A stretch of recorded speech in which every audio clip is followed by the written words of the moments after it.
আল্লাহ পাক তার প্রতি রহম করুন যে আমার এই কথাগুলোকে অন্যের কাছে পৌঁছে দিবে। নবীজির ভাষণ। এরপর নবীজি বলছেন, জেনে রাখো নিশ্চয়ই তোমাদের পরস্পরের, মুসলিমদের পরস্পরের সম্পদ, পরস্পরের রক্ত, পরস্পরের এই যে জান মাল ইজ্জত, এগুলো একে অপরের জন্য হারাম। মুসলিমদের পরস্পরের রক্ত, পরস্পরের ইজ্জত সম্মান একে অপরের জন্য হারাম। এর হানি করা একে অপরের জন্য হারাম। ঠিক যেমন আজকের এই দিন হারাম, এই শহর হারাম, এই মাস হারাম।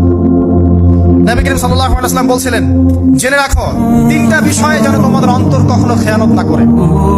তিনটা বিষয়ে তোমাদের অন্তর যেন কখনো খেয়ানত না করে। এক, তোমরা যে কাজটাই করবা শুধু আল্লাহ পাকের সন্তুষ্টির জন্য করবে।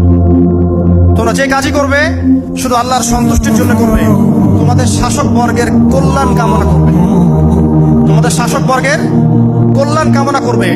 3 নাম্বার, মুসলিমদের জামাতকে আঁকড়ে ধরে রাখবে। মুসলিমদের ইউনাইটেড কমিউনিটিকে আঁকড়ে ধরে থাকবে। এই তিনটা বিষয় পালনের ক্ষেত্রে তোমার অন্তর যেন খেয়ানত না করে।